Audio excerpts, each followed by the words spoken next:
E aí, pessoal, beleza? Vamos então começar o nosso curso aí de regimento interno da Câmara dos Deputados. Nessa primeira aula, eu quero dar uma visão geral para vocês sobre a matéria, tá?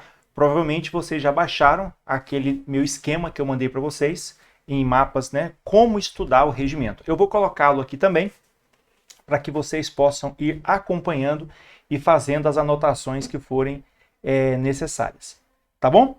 Pessoal, olha só, deixa eu fazer aqui algumas considerações iniciais para vocês, tá? Só um minutinho, só vou organizar aqui um detalhe e agora a gente está pronto. Olha só, eu mandei para vocês um esquema, né, de como é que nós vamos estudar o regimento, mas antes eu só queria fazer uma breve observação aqui sobre como é que nós vamos estudar essa matéria, tá? Então, olha só. Para consultor legislativo, lembra que consultor de orçamento a gente não está nem falando aqui, tá? Por quê? Porque não nos interessa essa matéria, tá? Para consultor de orçamento não está abrangido no nosso escopo aqui. É outro tipo de cobrança, não cai da mesma forma que para consultor legislativo. Então, nossa foco aqui é consultor legislativo, tá? No edital anterior, essas matérias aqui eram conhecimentos básicos em processo legislativo, tá? O que era conhecimento básico em processo legislativo? Todo o regimento interno da Câmara, tá? O Código de Ética Parlamentar, que é uma norma bem pequenininha, tá? É o Código de Decoro Parlamentar dos deputados, e a Constituição Federal, essa parte aqui que trata sobre as competências, tá? Dos entes federados, Poder Legislativo, 44 a 75, incluindo aquela parte também do Tribunal de Contas da União, e o artigo 84, que trata sobre as responsabilidades do Presidente da República, tá bom? Então, isso que estava incluído no edital, e é isso que nós vamos ter no nosso curso para o consultor legislativo, beleza? Para analista legislativo, e aí que entra o detalhe, é um pouco maior a parte de cobrança dessas normas específicas. E outra coisa, para analista, isso entra como conhecimentos específicos, então peso 2. Para consultor, isso aqui é peso 1. Tá legal? Apesar de que, nós já falamos sobre isso lá no nosso curso, nas nossas apresentações de consultor, alguns desses conteúdos aqui, de direito constitucional, caem na área específica de consultor também. Tá? Então, quase todas as áreas, lá no final do edital, ou no começo do edital, onde traz os conhecimentos específicos para consultor, vai ter matéria de direito constitucional também. Tá legal? Agora, para o analista legislativo, nós temos, dentro de conhecimentos específicos, todo o poder legislativo, todo o poder executivo e a parte de orçamentos. Isso aqui, essa parte de orçamentos, ela teve muita alteração agora nas últimas emendas à Constituição. Muita regra nova, e aí no nosso curso Direito Constitucional eu vou falar sobre todos esses detalhes aqui para vocês. Tá bom? Aprofundando, porque cai bastante a parte de orçamento, principalmente a parte de processo legislativo orçamentário. Tá bom? Regimento interno para analista cai tudão, então tem que estudar todo o regimento. E nós temos ainda algumas resoluções do Congresso Nacional, que são o regimento comum com normas anexas que têm status de regimento comum. O regimento comum mesmo é essa resolução aqui, ó. No último edital, eles discriminaram especificamente os artigos que iam cair, tá? E aí essas duas outras resoluções também fazem parte do regimento comum, tá? São resoluções diferentes, mas têm o mesmo status de regimento comum, que é a que trata sobre a Comissão Representativa do Congresso e a que trata sobre medidas provisórias. Essa aqui cai muito em prova, tá? Essa aqui também caiu no último concurso bastante, mas a de medidas provisórias eu acho que ela é mais difícil e ela é mais interessante para a prova de vocês. Tá legal? Então tá aí as observações que você precisa saber sobre este assunto. Bacana? Então aqui eu só queria fazer uma discriminação rápida sobre os conteúdos que caem para os dois, tá? Para que a gente possa então ir avançando agora naquela parte que eu acho mais importante. Você está com esse material que eu fiz para você, e o que acontece? Todas as vezes que a gente vai estudar o regimento interno, se nós começamos a ler na doida, assim, artigo 1, 2, 3, 4, 5, essa é a pior forma de você estudar o regimento interno, tá? De qualquer matéria. Mas vamos focar agora na Câmara dos Deputados.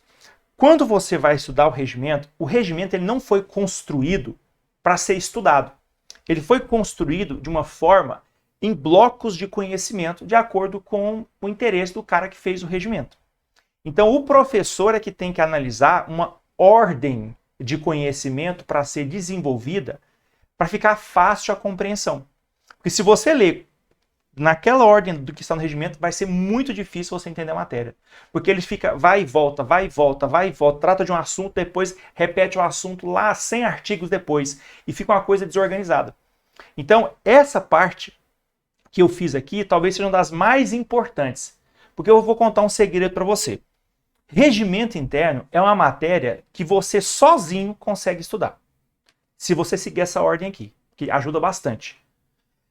As videoaulas que eu vou gravar no nosso curso de regimento interno, eu queria que você assistisse, claro. Vão ser aulas muito objetivas, pessoal. Sim, entendendo a sua necessidade. Não faz sentido nós andarmos todos os dispositivos do regimento juntos, porque a maioria é uma leitura básica. E para regimento interno, a sua leitura é muito mais importante do que a aula. Você tem que usar a aula para entender uma parte ali do regimento que está um pouco complicada. É para isso que tem que ser prioritariamente as aulas nessa matéria. O mais importante eu já fiz, que foi organizar e depois entregar para vocês um material já esquematizado, cuja leitura já vai ser facilitada e já vai ajudar bastante na compreensão. Então eu vou fazer videoaulas justamente para dar uma visão geral de cada um dos nossos estudos. Eu dividi o estudo do regimento interno em 10 etapas. 10 etapas. Eu desejo uma coisa para vocês. Antes de você assistir às videoaulas e antes de você entrar nessa jogada, leia primeiro os materiais que eu vou disponibilizando para vocês da minha turma de regimento interno. Tá? Quem não é da minha turma, mas está assistindo aí a aula, pode usar o material que você tem de regimento interno mesmo, tá? Não precisa comprar o meu se você não quiser, tudo bem? Usa lá, mas eu queria que você lesse nesta ordem que eu coloquei. Vai te ajudar bastante. E você vai ver que a maioria dos dispositivos não dependem de uma explicação, pessoal. São dispositivos muito claros. O primeiro material que eu já fiz e disponibilizei para vocês, se você já tiver dado uma lida, você vai ver isso. Que é muito simples de compreender a matéria, não tem mistério algum, tá? É fácil mesmo. Beleza?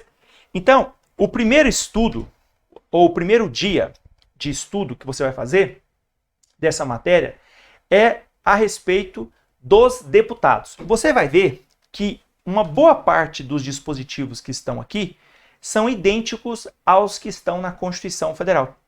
Então, sempre nós vamos começar com aquilo que nós já sabemos para nós irmos avançando e deixarmos o que é mais difícil, o que é mais específico para o fim. Até porque isso é mais fácil.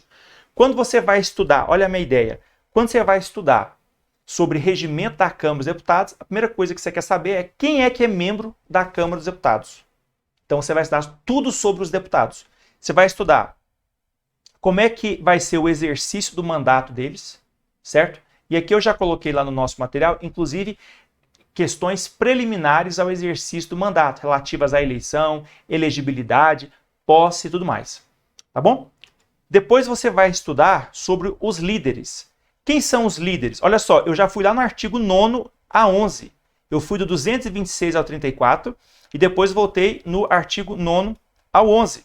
E por que eu fiz isso, pessoal? Por que eu fiz isso? Justamente porque a característica, tá, deste conteúdo é justamente essa. Ou seja, os deputados eles vão se organizar lá dentro da Câmara em partidos ou em blocos parlamentares. Os blocos parlamentares é um conjunto de deputados que, juntos os seus partidos, se unem. Ou seja, você tem o partido, o PT, o PSOL, o PCdoB. Eles formam um bloco parlamentar.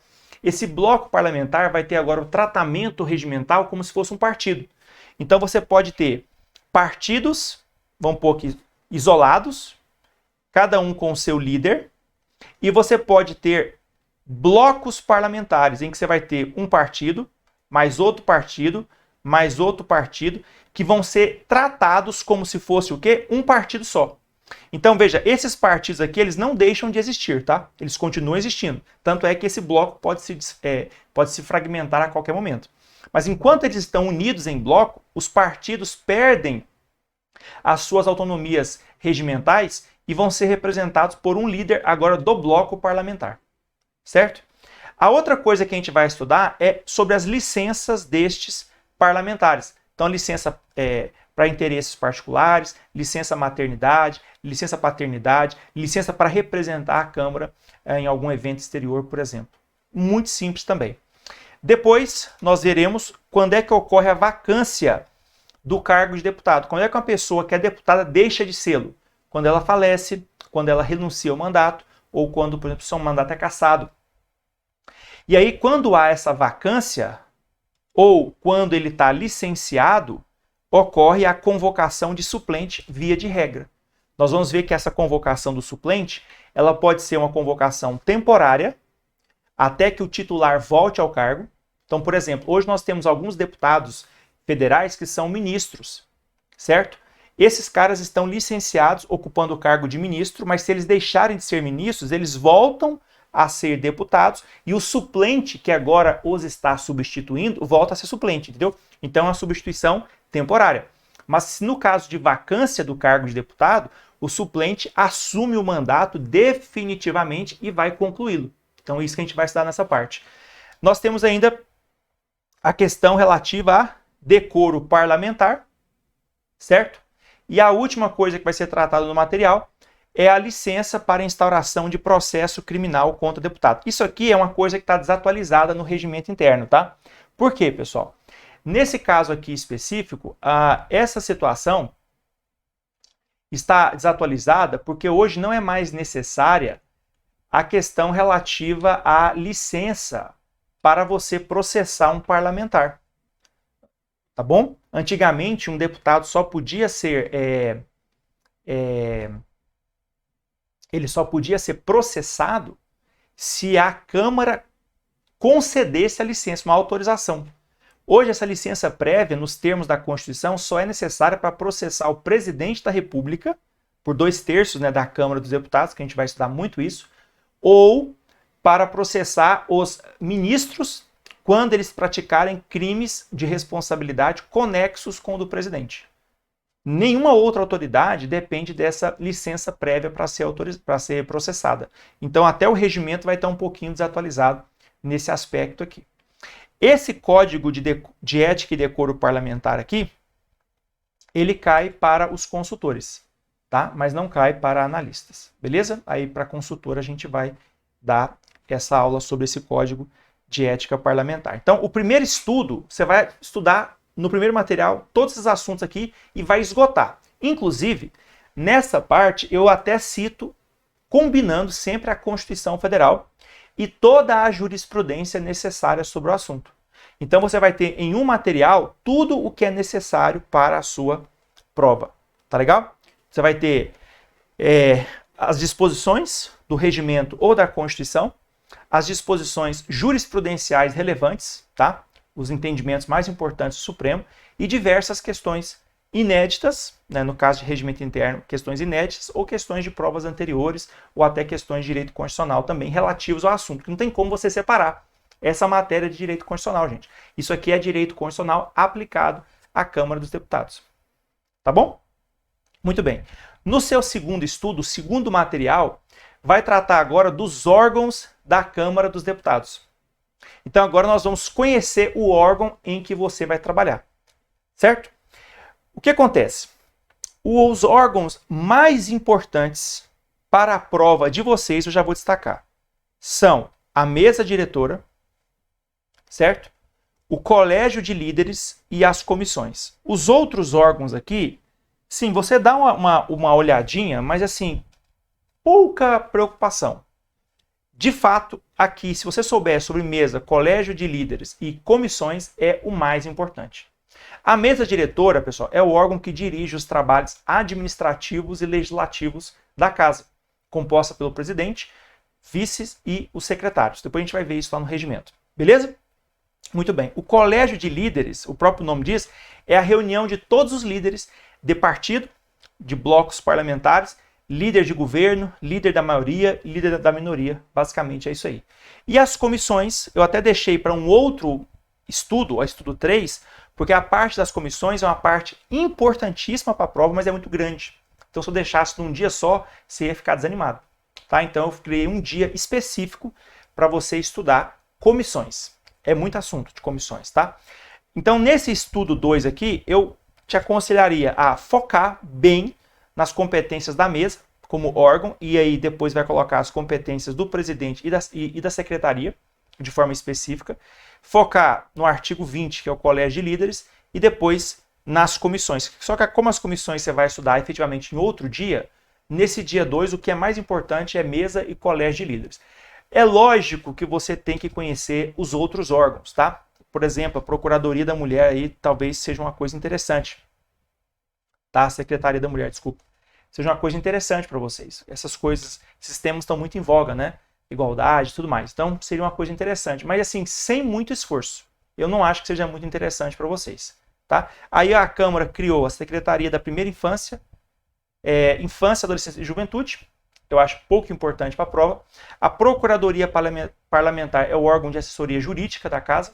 É como se fosse a advocacia do Senado. A Ouvidoria Parlamentar é o órgão por meio do qual, por exemplo, denúncias podem ser encaminhadas à Câmara. Conselho de Ética também seria um pouco interessante, você dar uma olhadinha um pouquinho mais detida nessa. A Corregedoria Parlamentar é mais importante para os consultores, tá? E o Conselho de Ética também, porque cai para eles aquela parte do Código de Ética. Esses dois órgãos estão interligados na questão de apuração de condutas atentatórias ao decoro parlamentar, tá? Essa é a minha sugestão. Agora, essas outras secretarias aqui, ó, eu não estudaria não. Nem coloquei o nome delas, eu acho pouco importante para a prova de vocês. Tá bom? Pessoal, tem coisa que, olha só, você não vai conseguir memorizar todo o regimento, certo? Então, foca naquilo que é mais importante, minha opinião. Essa parte aqui dos deputados, ela assim, é toda importante. Cai muito em prova. Então, assim, realmente é que eu fico com dificuldade de te dizer assim, o que é mais importante. Mas se eu fosse falar para você, olha, isso aqui é extremamente importante, letra A, B, C e D. Isso é o mais importante. Tá? Vamos agora para o estudo das comissões. Está um pouquinho pequeno aqui, mas você tem um material, você consegue acompanhar, porque eu queria colocar tudo em uma página só. Tá bom? Olha só, pessoal. Em relação às comissões, nós temos primeiro disposições genéricas sobre composição e regras relativas às comissões de forma genérica. Depois você vai começar a estudar as características dos tipos de comissões que existem na casa. Nós temos as comissões permanentes, que são as comissões fixas da casa, já tem previsão no regimento interno a respeito dessas comissões. O mais importante aqui sobre essas comissões é você saber, por exemplo, a composição delas, dias em que elas se reúnem, essas coisas. Agora, tomar cuidado, porque dentro de comissão permanente tem um artigo, que acho que é o maior artigo do regimento, que vai falar sobre as competências de cada uma das comissões. Misericórdia. Você não vai estudar em hipótese alguma. Tá? É muito grande, não vale a pena. Você vai estudar apenas as competências da Comissão de Constituição e Justiça e da Comissão de Finanças e Tributação. A Comissão aí de Assuntos Econômicos, que lá no Senado chama Assuntos Econômicos. Tá? Aqui é Finanças e Tributação. Esses são os incisos 4 e 10 do artigo 32. Se você for fazer para consultoria, aí você também lê a comissão respectiva à sua área. Você vai fazer direito penal, vê lá a comissão de direito penal. Você vai fazer de saúde, vê a comissão de saúde, entendeu? Mas assim, para você conhecer a competência de todas as comissões, eu não acho que isso seja inteligente não, tá bom? Então, de competências das comissões mesmo, que eu acho importante só você saber as da Comissão de Constituição e Justiça e da Finanças e Tributação. São as comissões mais importantes da casa. Nós temos agora as comissões temporárias, tá? E dentro de comissão temporária, pessoal, isso aqui é importantíssimo. Veja, uma das comissões temporárias são as CPIs. Pessoal, toda prova cai CPI. Se eu tenho um assunto que eu tenho certeza que vai cair na sua prova, é CPI, na prova objetiva. Pode até cair também na prova discursiva de alguém aí, mas objetiva é certeza que vai cair. Quando nós formos estudar poder legislativo, nós vamos esgotar esse assunto jurisprudencialmente, tá? Para nós, então, estarmos prontos para acertarmos qualquer questão sobre esse assunto. Mas também no regimento interno nós vamos ter regras específicas sobre as CPIs da Câmara. Então, por exemplo, nós estamos tendo agora na Câmara a CPI do MST. Essa CPI está funcionando nos termos desses dispositivos aqui do regimento interno, tá? Nós temos ainda as comissões especiais. Então, na Câmara, nós temos esses 3 tipos de comissão. As comissões permanentes, que são aquelas que existem indefinidamente, as comissões temporárias, que são criadas para uma finalidade específica, que depois de alcançada justifica seu encerramento, né? E nós temos as comissões também especiais, que são criadas para finalidades específicas, depois a gente vai ver. Por fim, nós temos as comissões externas. Então veja que aqui o regimento ele fez essa distinção um pouco diferente da Constituição Federal, porque a Constituição Federal só fala de comissão permanente e temporária. E aqui ele colocou comissão permanente, temporária especial, colocou a CPI como se fosse um outro tipo de comissão, quando na verdade ela é um tipo de comissão temporária, e as comissões externas que representarão a casa fora do seu, né, local aí de funcionamento. Beleza? Muito bem. Isso você tem que saber tudo. Comissão temporária cai bastante em prova, tá? Tem que saber composição, os tipos de comissão temporária, a finalidade, o prazo de duração delas, esses detalhes que a gente vai estudar depois lá no nosso curso, tá bom? Que é só uma visão geral. Essa parte aqui trata sobre regras para a presidência da comissão, ou seja, como é que as comissões vão escolher os seus respectivos presidentes. Eu não acho tão importante assim, tá? Essa parte. Até agora, o que está no item A é o mais importante, mas sem sombra de dúvida. Impedimentos e ausências também relativas aos parlamentares que são membros das comissões, também acho pouco importante. Temos surgimento de vagas e como é que essas vagas são preenchidas na comissão, tanto quanto possível pelo princípio da proporcionalidade. Fiscalização e controle trata da competência singular do Poder Legislativo. O Poder Legislativo, como vocês sabem, ele é o único poder que tem 2 funções típicas, né? A função de legislar e a função de fiscalizar, tá?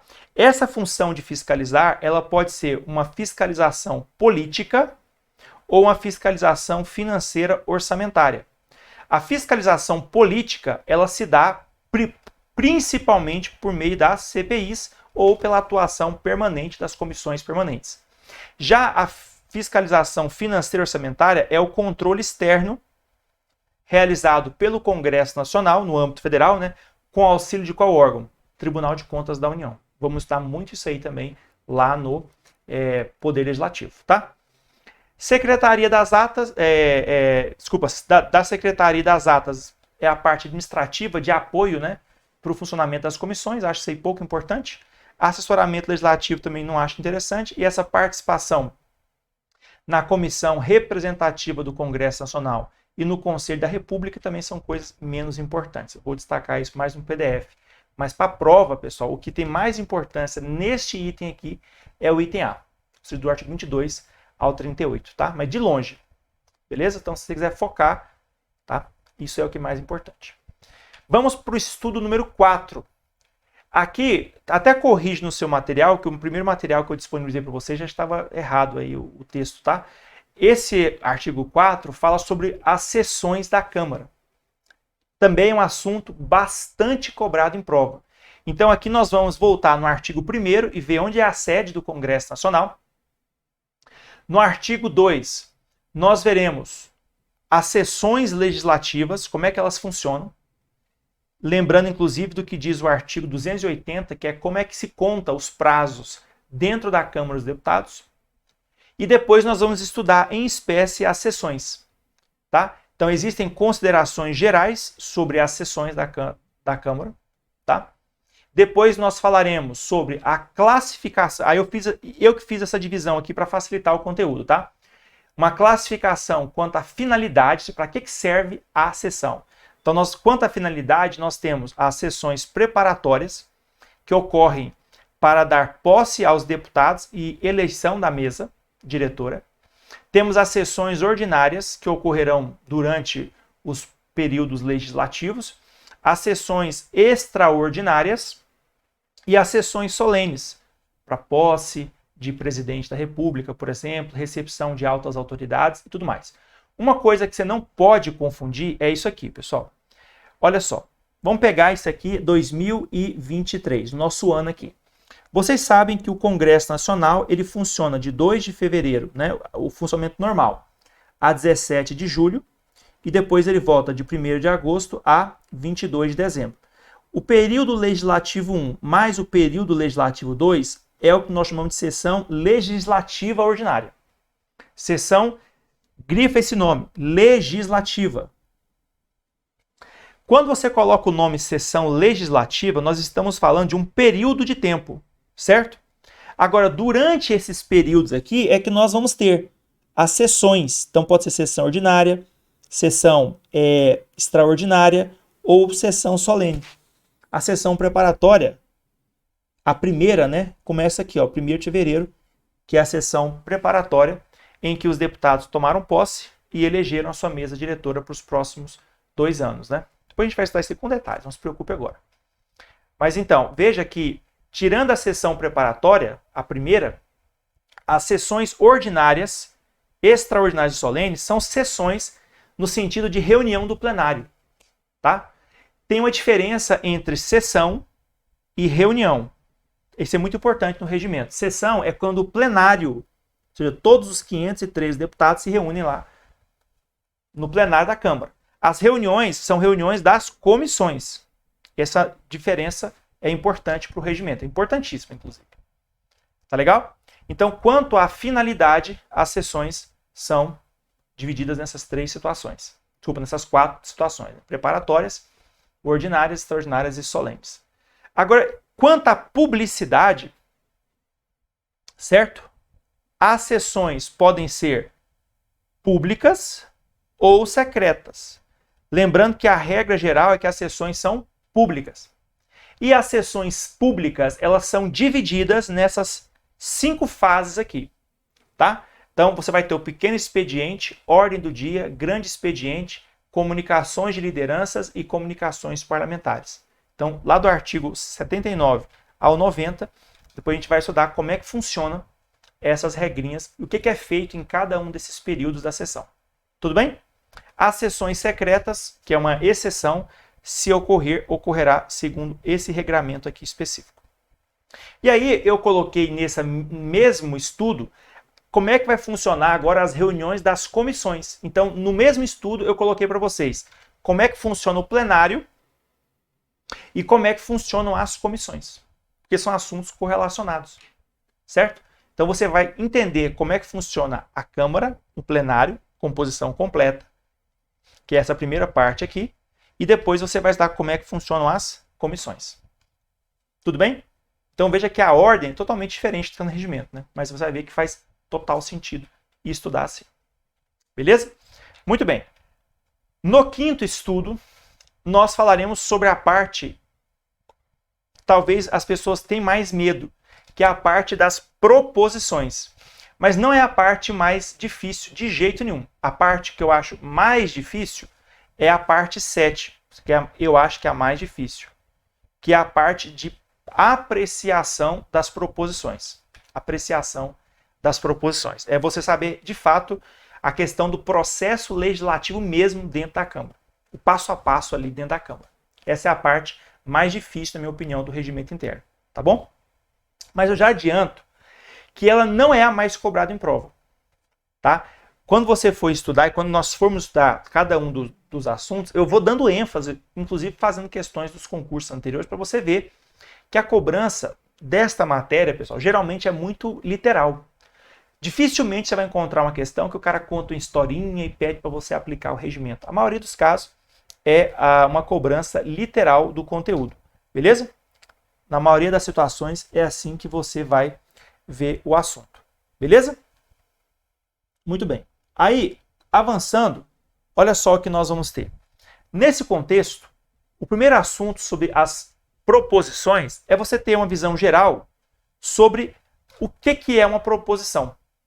A proposição tem uma definição muito simples no regimento. Proposição é qualquer matéria sujeita à deliberação da Câmara. Então, tudo que depende de uma decisão da Câmara é proposição. Então, você vai ter emenda à Constituição. É proposição? É.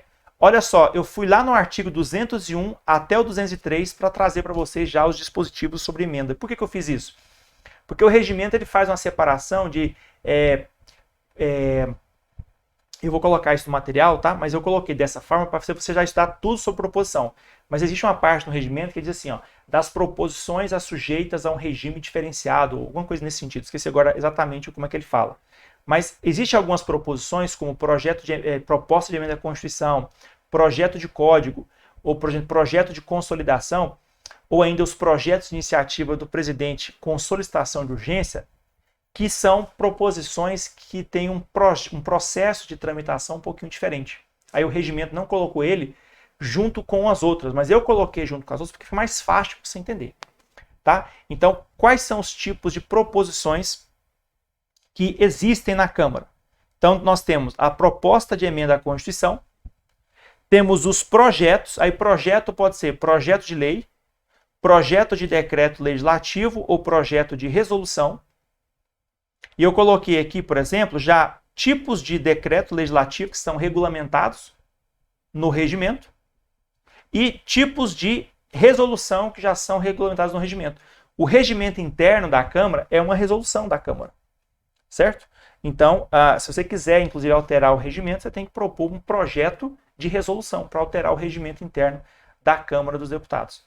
Então, esses são os 3 tipos de projeto, tá? Projeto de lei, e aqui, lei no sentido genérico, tá? Pode ser lei ordinária ou lei complementar.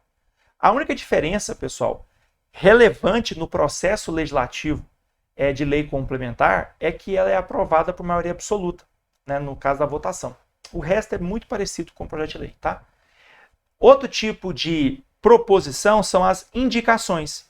Indicações são sugestões que os deputados podem fazer, principalmente ao Poder Executivo.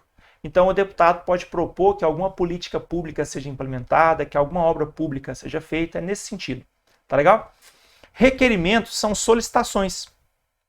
Tá ok? E aí nós vamos ver que existem vários tipos de requerimento. O regimento,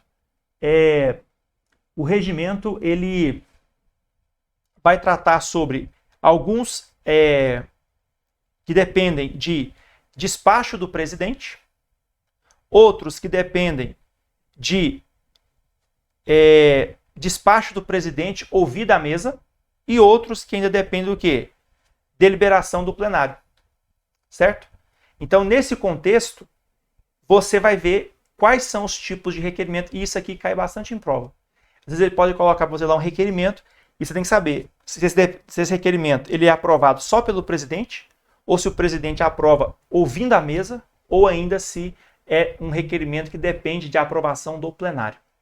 Tá bom? A gente vai ver isso também dos artigos 114 até o 115. Ok? Muito bem.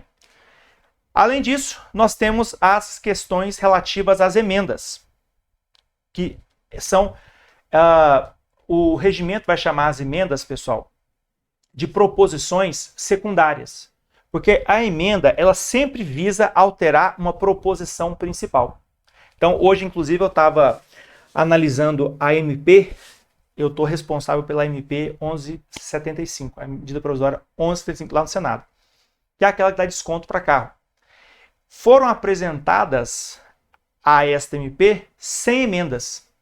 Eu estava analisando hoje todas as emendas, tá? Porque eu tenho que analisar quais que têm repercussões tributárias para fazer ali uma análise específica delas. Então, veja, elas estão querendo emendar uma proposta, o quê? Principal, que no caso é a medida provisória. Mas você pode apresentar emenda a projeto de lei, você pode apresentar emenda a projeto de decreto legislativo. Então, sempre a emenda, ela visa alterar uma proposta principal. Ela é uma proposta secundária, ela depende de uma proposta para existir. Você não vai ter uma emenda tramitando sozinho, não existe emenda fantasma. Ela sempre depende de uma proposição principal que ela visa alterar. Aí tem vários tipos de emenda.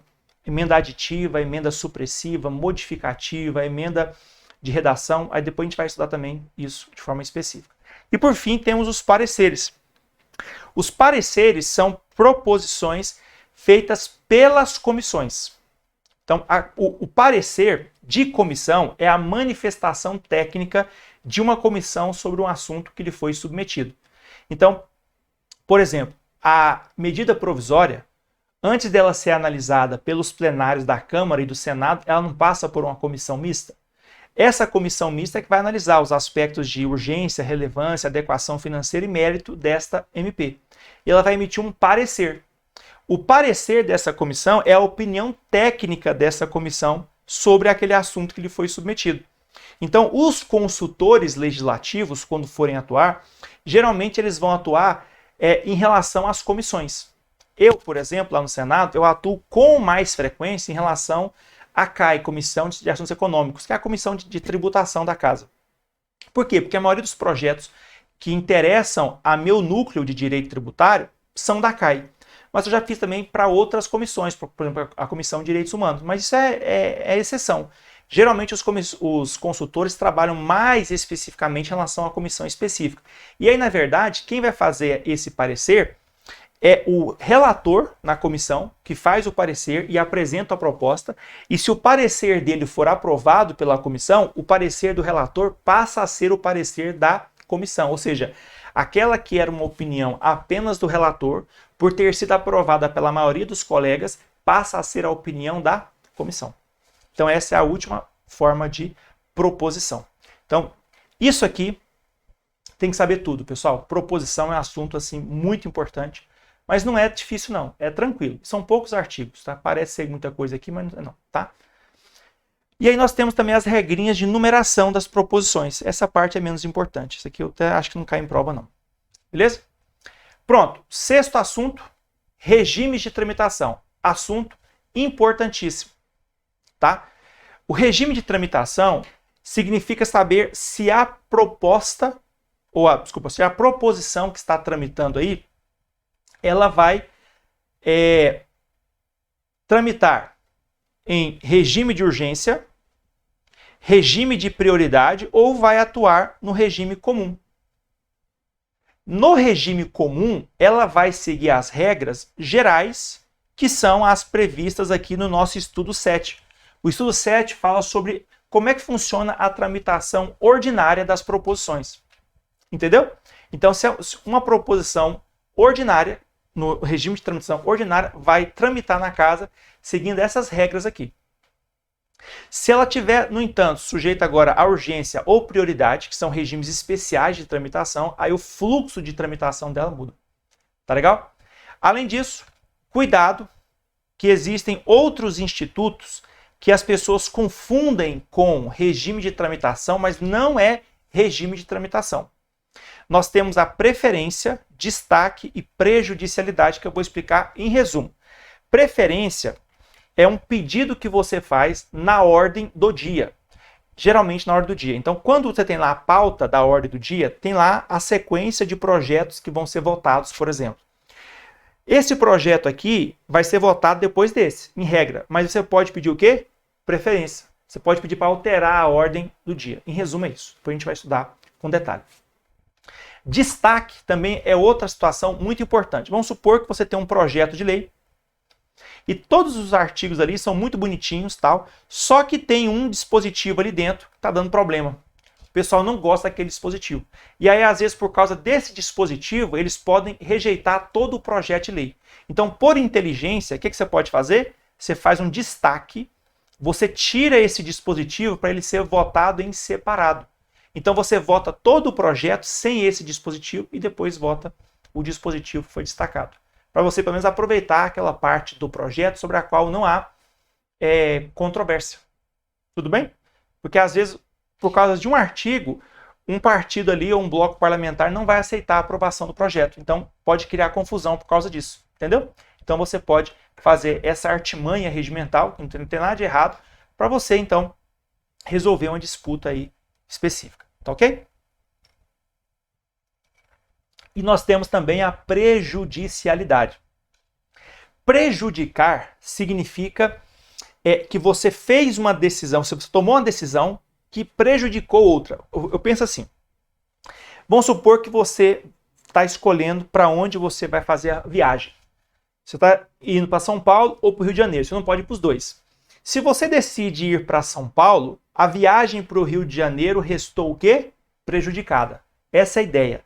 Existem algumas decisões que, quando são tomadas, prejudicam outras decisões automaticamente.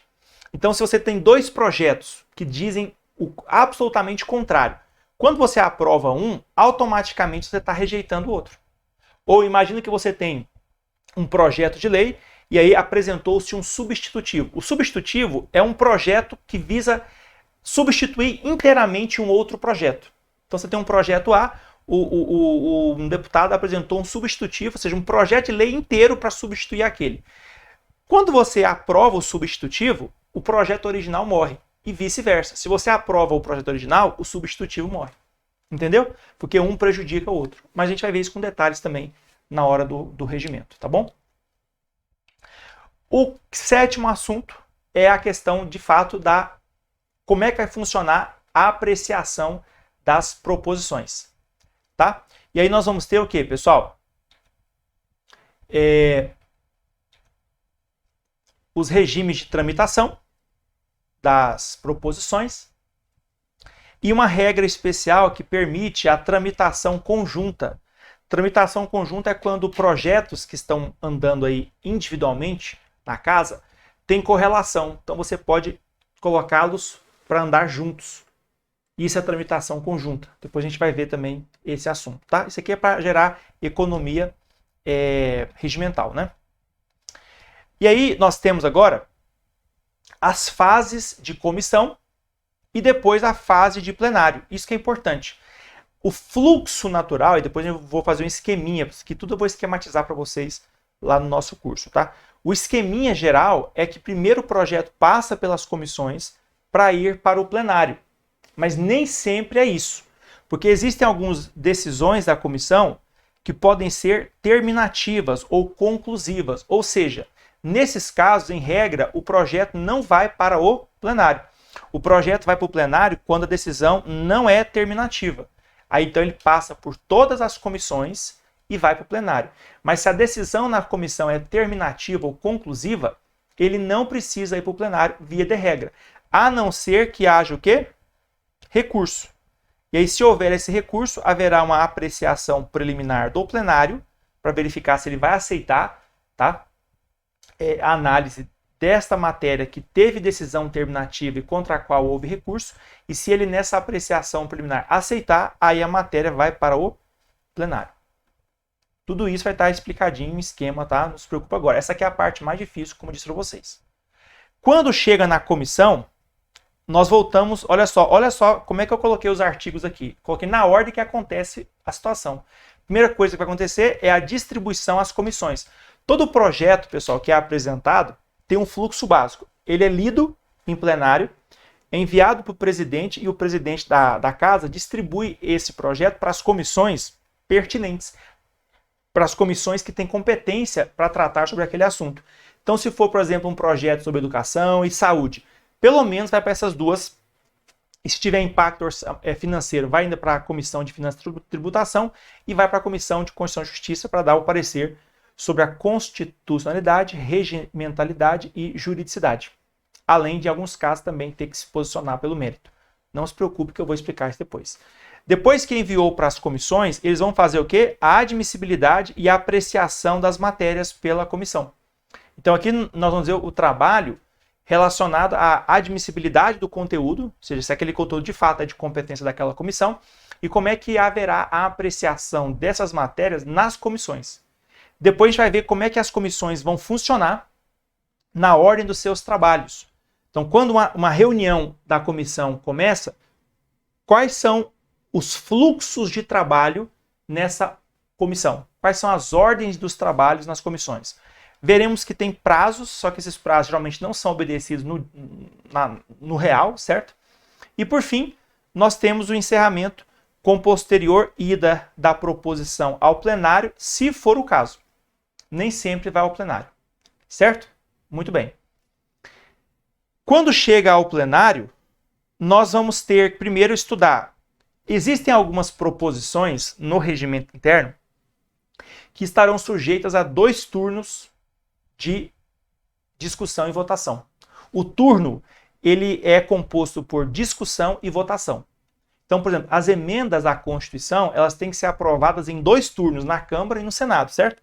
Cada turno tem que ter discussão e votação. Só que aqui na Câmara não é apenas a emenda à Constituição que passa por 2 turnos. Existem outras proposições que passam também por 2 turnos, depois a gente vai ver. Quando existem 2 turnos, tem que ter um interstício entre o primeiro e o segundo turno, ou seja, um tempo entre o primeiro e o segundo turno. Aí, quando o assunto é incluído na ordem do dia, vai ter a fase de discussão da matéria, em que os parlamentares poderão usar a palavra para apoiar ou rejeitar o projeto, votação e depois a redação do vencido, redação final e o autógrafo, que é o texto que foi aprovado pela Câmara para ser enviado para o presidente da República, se for um projeto de lei, para ele sancionar ou vetar, ou se for um projeto de decreto legislativo, de resolução, para ser já promulgado aí pelo presidente da Casa. Beleza? Muito bem. Pessoal, vamos ver ainda a questão relativa à ordem de estudo do regimento interno no que diz respeito ao estudo 8º. Esses últimos assuntos aqui, eu já não acho tão importante, tá bom? Sinceramente. Eu vou destacar então alguns tópicos que eu acho interessante aqui. No estudo 8, os mais importantes que eu acho são 2 artigos só. São 2 artigos, o 217 e o 218, que tratam sobre aquela autorização para abertura de processo contra o presidente da República, tanto processo crime comum quanto crime de responsabilidade. A última vez que foi feito isso aqui foi no caso da Dilma, né? Porque todos os outros pedidos de impeachment, eles nem foram analisados pela Casa, porque os presidentes da Câmara não deram prosseguimento aos pedidos de impeachment. E assim, tem um lado bom e um lado ruim dessa história, né? Porque todo o parlamentar de oposição quer encaminhar uns 10 pedidos de impeachment todo dia. Mas o grande problema é que, às vezes, há, sim, subsídios para impeachar um presidente, mas o presidente da República, né, e o presidente da Câmara, por ter alguma amizade ou alguma coisa nesse sentido, não libera o negócio para ser analisado pela Casa. Aqui nós temos regras para comparecimento de ministros de Estado à Câmara. Então, direto a Câmara convoca, né, ministros para prestar algum tipo de informação. E aqui nós temos uma competência da Comissão de Finanças e Tributação relativa à tomada de contas do presidente da República. Lembra que a Constituição diz que uma das competências da Câmara dos Deputados é tomar as contas do presidente quando elas não são apresentadas em até 60 dias após a abertura da sessão legislativa. Tá? Mas isso também é um assunto que, na prática, não tem muita relevância. Tá? No estudo 9, o que tem mais importância aqui, de fato, é essa parte da iniciativa popular de lei. Tá? Ou seja, quando é que a população pode apresentar um projeto de lei à Câmara dos Deputados. Os outros assuntos eu não acho tão importantes, não. Tá? Depois dá uma lidinha, mas é menos relevante. No último estudo, o que talvez seria interessante aqui para vocês é a parte de serviços administrativos da Casa. O resto também eu não acho muito importante. Para a polícia da legislativa caiu praticamente só isso aqui, ó. Mas assim, faz sentido, né? Cobrar para policial a parte da polícia da Câmara. Mas para vocês, eu acho que não faz sentido cobrar isso aí. Pessoal, essa ordem vai ficar mais clara, tá? Porque às vezes você nunca estudou regimento interno, mas essa ordem vai ficar mais clara nos materiais que eu for disponibilizando para vocês estudarem o conteúdo, tá bom? É isso aí. Qualquer dúvida, nos chame aí para tratarmos sobre estes assuntos, tá bom? Um grande abraço para vocês. Tchau. Até mais.